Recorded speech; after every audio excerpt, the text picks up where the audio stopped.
সারাদিন রোজা রাখবো, রোজা রেখে সিয়ারের জন্য রান্না বাড়া করব, তারপরে ইফতারিতে নানান ধরনের আইটেম করব, তারপর ইফতার শেষে বস্তা বস্তা থালাবাটি ধুবো, তারপর হাতে একটু ফোনটা নিলেই শুনতে হবে সারাদিন কি করো, তাই না? এটাই কি আমাদের জীবন? আসসালামু আলাইকুম, কেমন আছেন সবাই? রামাদান মোবারক।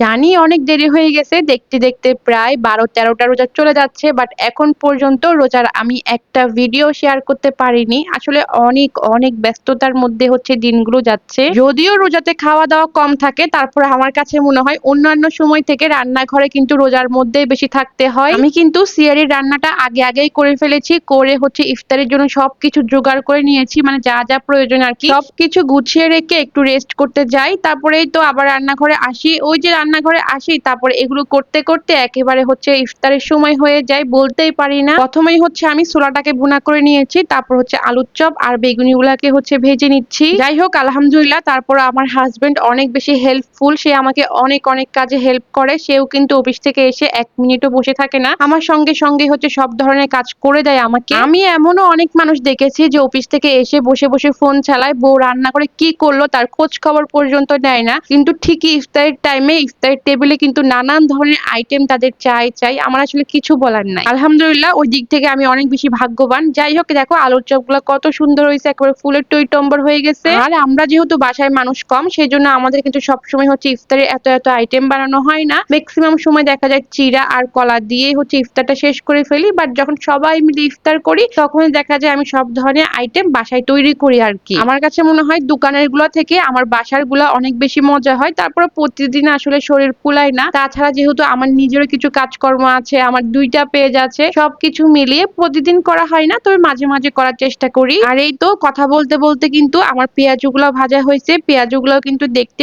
অনেক সুন্দর হয়েছে। আলহামদুলিল্লাহ, আজকে প্রত্যেকটা আইটেম কিন্তু একেবারে পারফেক্ট হয়েছে আর খুব বেশি সুন্দর হয়েছে। বাসার সবাই অনেক বেশি পছন্দ করছে। আসলে যখন কষ্ট করে কিছু বানাই, যখন ফ্যামিলির সবাই সেটা পছন্দ করে খায়, তখন কিন্তু মনে হয় যে না, যাক, সারাদিন যে কষ্টটা করলাম সেটা কিন্তু একটু হইলেও হচ্ছে সার্থক হয়েছে। ওই তো আমার কিন্তু আলুর চপ, বেগুনি, পেঁয়াজ সবকিছু একেবারে ভাজা শেষ। এখন হচ্ছে চিকেন ফ্রাই করে নিচ্ছি। ইফতারে চিকেন ফ্রাই আমার বাচ্চা অনেক বেশি পছন্দ করে। শুধু বাচ্চার কথা বললে ভুল হবে, আমি পছন্দ করি, আমার হাজবেন্ডও পছন্দ করে। 3 জনের জন্য 3টা চিকেন ফ্রাই করে নিলাম। এই যে এদিকে হচ্ছে আমি ভাজাভাজি কাজ করে নিচ্ছি, আর ওইদিকে হচ্ছে ইফতারের টেবিলে আপনাদের ভাইয়া হচ্ছে সবকিছু রেডি করে নিয়েছে। দুপুর বেলায় হচ্ছে আমি একটু পায়েস রান্না করে ফ্রিজে রেখে দিয়েছিলাম, আর এই যে আলুর চপ, বেগুনি, পেঁয়াজ সবকিছু তো ভাজা হয়েছে, আর কিছু ছোট ছোট করে কেটে কিন্তু গামলায় রাখা হয়েছে। ওগুলো হচ্ছে আমরা মুড়ি দিয়ে মাখিয়ে খাবো। এভাবে করে আমরা সবাই মিলে মুড়ি দিয়ে মাখিয়ে খেতে কিন্তু বাসার সবাই অনেক বেশি পছন্দ করি। যাই হোক, এইদিকে সেদিকে ভাগাভাগি করতে করতে আমার চিকেনটা একটু ডার্ক কালার হয়ে গেছে, তবে সমস্যা না, চিকেনটা খেতে কিন্তু অনেক বেশি মজা হয়েছে। আসলে ইফতারের টাইমে, মানে শেষ টাইমে আর কি, শেষ পর্যায়ে এত বেশি তাড়াহুড়া করতে হয় কি আর বলবো। তো যাই হোক, এই তো আমার চিকেন ফ্রাই গুলো করা শেষ। এখন হচ্ছে তেলগুলো ভালো করে ছেঁকে একটা বাটিতে রেখে দিব। ইফতার করতে যাব, সেই সঙ্গে তোমাদের সবার কাছ থেকে বিদায় নিব। সবাই ভালো থাকবা, সুস্থ থাকবা, দেখা হয়ে যাবে হয়তো আবারও নেক্সট কোনো ব্লগ ভিডিওতে। সেই পর্যন্ত সবাইকে আসসালামু আলাইকুম, আল্লাহ হাফেজ।